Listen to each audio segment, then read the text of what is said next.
In this talk, we're going to learn about the fertilization and cleavage process during bird development. Birds and mammals are amniotes. So their embryos are formed in an amniot egg, and an amniot egg has a set of membranes that enable the embryo to survive on land. So when we look at the pictures, we're looking at a bird egg that is to the left and a mammal egg that is to the right. So when we look at the part in the blue box, that gray region, that is the amnion. And in the case of the bird, it looks a lot smaller, but once again, that gray region surrounding that embryo is the amnion. Now, the amnion enables the embryos to float in a fluid environment. And so embryonic development requires fluid. And so the amnion provides that fluid environment and prevents the embryo from drying up or undergoing desiccation. This is one of the reasons why these vertebrates like birds and mammals don't have to lay their eggs in water, and because of the presence of the amnion. Let us now look at the different parts of the amniot egg. So we already looked at the amnion that enables the embryo to float in a fluid environment, and it is the gray region that is around the embryo and is shown in the blue boxes. The yolk sac enables nutrient uptake and the development of the circulatory system and is shown as this yellow structure that is within the blue box. In the case of the mammalian egg, it looks at this really small, thin yellow structure, so it's not as big as we see in a bird egg. The allantois stores waste products and is shown in the blue box, which is this brown kind of structure. And once again, in the case of mammals, it's not as prominent as it is in the birds, but it forms this narrow tube-like structure. The chorion contains blood vessels that exchange gases with the outside environment and is shown in the blue box in the bird egg. And in the mammal egg, the chorion is actually that entire red structure that is surrounding the embryo or the amnion of the embryo. In the case of birds, birds have a hard shell that is the outer covering of the egg. In the case of mammals, the embryo remains inside the mother and hence a placenta is formed. And the placenta, there is a fetal portion that forms the placenta as well as a maternal portion that forms the placenta. Let us now focus about early development in birds. So development of birds is similar to reptiles. There's a lot of evidence that demonstrates that birds actually evolved from reptiles. And hence there's a joke saying that the dinosaurs didn't become extinct, they just evolved into birds and flew away. And so modern day birds are actually dinosaurs. Now the fertilization of the chick egg occurs in the oviduct of the hen, and hence fertilization is internal. So it should be remembered that even though the hen lays the egg, the fertilization actually happens inside the hen before it lays the egg. This is different than what we learned in amphibians and fish, where they also lay eggs, but fertilization is external.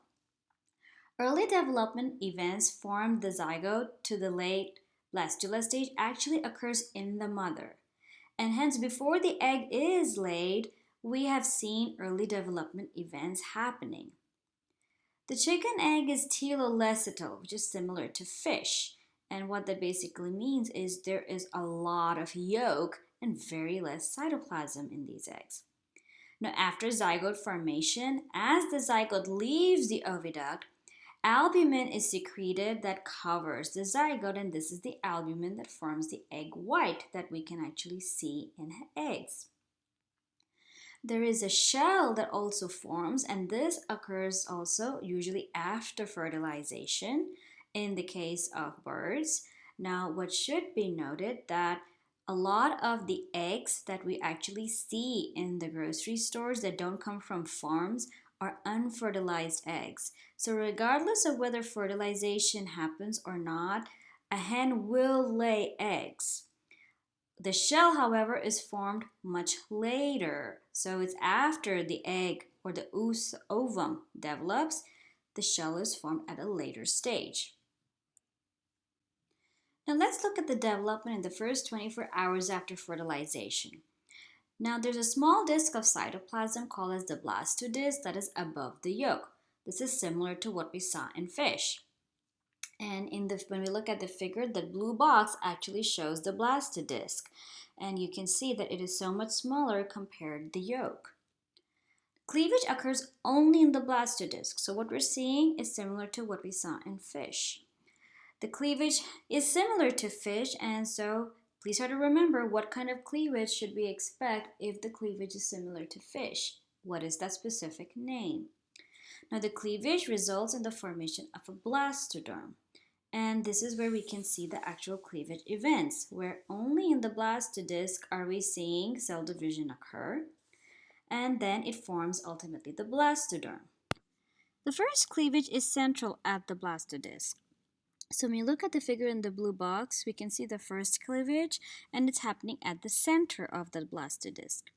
Subsequent cleavages can be meridional or equatorial to form the blastoderm. So once again, if we focus in the blue box, we can see in this case meridional cleavage occurring to give you a bunch of cells. In the second figure, we can see equatorial cleavage occurring, and now we're forming layers of cells. A subgerminal cavity is formed between the yolk and the blastoderm through the secretion of fluid, and we can see the presence of that subgerminal cavity in the figure that has the blue box there.